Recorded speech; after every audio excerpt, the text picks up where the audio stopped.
नमस्कार। आज के इस विजुअल एक्सप्लेनर में हम मिडिल ईस्ट के उन चौंका देने वाले और उलझे हुए हालात पर बात करने वाले हैं जो वहां की पूरी जियोपॉलिटिकल तस्वीर को बदल कर रख रहे हैं। तो चलिए बिना किसी देरी के सीधे शुरू करते हैं। अब सबसे पहले आप इस नंबर पर ध्यान दीजिए, 34। सुनने में शायद थोड़ा छोटा लगे, पर दरअसल ये उन अमेरिकन एयरक्राफ्ट्स और ड्रोन्स की गिनती है जो हाल ही में ईरान के साथ हुए टेंशन में नष्ट हो गए। ये नंबर सच में काफी हैरान करने वाला है, क्योंकि आमतौर पर अमेरिकन सेना को लगभग अजेय या इनविंसिबल माना जाता है, लेकिन इस आंकड़े ने उस धारणा को पूरी तरह से हिला दिया है। आज हम मुख्य रूप से इन 6 बिंदुओं पर फोकस करेंगे। अमेरिका का मिलिट्री नुकसान, गल्फ देशों की शांति की कोशिशें, ईरान की 2 सख्त रेड लाइंस, अमेरिका के अंदर का पॉलिटिकल दबाव, इजराइल द्वारा फ्लोटिला एक्टिविस्ट्स की हिरासत और आखिर में इस पूरे रीजन में बढ़ती हुई अस्थिरता। तो आइए सबसे पहले पॉइंट पर आते हैं। बात करते हैं अमेरिका के मिलिट्री नुकसान पर आई सीआरएस की उस चौंका देने वाली रिपोर्ट की। ओके, तो इन आंकड़ों पर एक नज़र डालिए। नष्ट हुए अमेरिकन एसेट्स की ये लिस्ट काफ़ी बड़ी है। इसमें F-15, F-35, A-10 वॉर्थॉग जैसे हैवी ड्यूटी फाइटर जेट शामिल हैं। साथ ही करीब 29 MQ-9 रीपर ड्रोन्स भी इस लिस्ट में हैं। पर पता है, स्रोत के अनुसार सबसे ज़्यादा ध्यान देने वाली बात क्या है?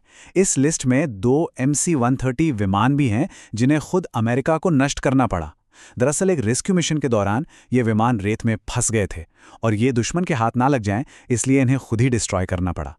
इस नुकसान को थोड़ा और बेहतर समझने के लिए एक तुलना करके देखते हैं। ईरान के साथ सिर्फ 2 महीने के इस संघर्ष में अमेरिका ने जितने विमान खोए हैं ना, वो पूरे इराक वॉर में हुए टोटल नुकसान का लगभग आधा हिस्सा है। अब आप खुद सोचिए, जिस लेवल और जिस स्पीड से ये डैमेज हुआ है वो कितना मैसिव है। अब इन सब के बीच हमारे दूसरे पॉइंट की तरफ चलते हैं, गल्फ देशों के कूटनीतिक प्रयास। इतने बड़े नुकसान को देखते हुए अब शांति के लिए तेजी से कोशिशें शुरू हो चुकी हैं। कई ताकतवर देश अब मीडिएटर बनकर आगे आ रहे हैं। पाकिस्तान के army chief Asim Munir, Qatar के प्राइम मिनिस्टर अल थानी और ओमान के फॉरेन मिनिस्टर अल बुसाइदी, ये सभी तेजी से तेहरान पहुंचे हैं ताकि किसी तरह शांति वार्ता शुरू हो सके।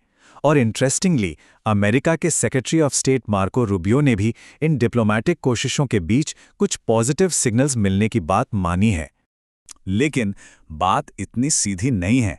ये हमें तीसरे हिस्से की तरफ ले जाता है, ईरान की 2 रेड लाइंस, जिन पर वो किसी भी कीमत पर समझौता नहीं करना चाहते। ईरान के फॉरेन मिनिस्ट्री के प्रवक्ता इस्माइल बगाई का ये सीधा सा बयान काफ़ी कुछ कहता है। उन्होंने कहा, कोई मेजर ब्रेक थ्रू नहीं हुआ है और हम स्ट्रेट ऑफ हॉर्मुज़ या अपने न्यूक्लियर प्रोग्राम पर कोई समझौता नहीं करेंगे। देखिए, ये वर्ड्स काफ़ी क्लियर हैं। कूटनीति या डिप्लोमेसी भले ही चल रही हो, लेकिन ईरान अपने इन 2 सबसे अहम स्ट्रैटेजिकल चीज़ों पर पीछे हटने को बिल्कुल तैयार नहीं दिख रहा।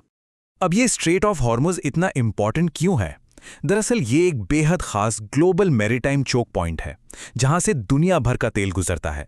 ईरान का दावा है कि इस पर सिर्फ उसका और ओमान का जॉइंट कंट्रोल है, और वहीं दूसरी तरफ ईरान बार बार ये भी कह रहा है कि उनका न्यूक्लियर प्रोग्राम प्योरली आम जनता के फायदे के लिए है।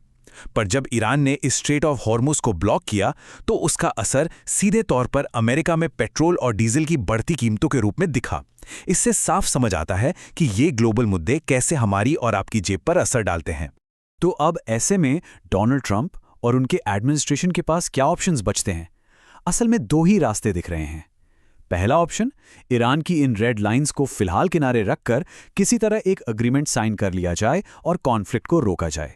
या फिर दूसरा ऑप्शन, ईरान के एनर्जी इंफ्रास्ट्रक्चर पर तुरंत एक मैसिव हमला कर दिया जाए। क्योंकि एक बात तो तय है, इस कॉन्फ्लिक्ट को लंबा खींचना अब बहुत ज्यादा महंगा पड़ रहा है।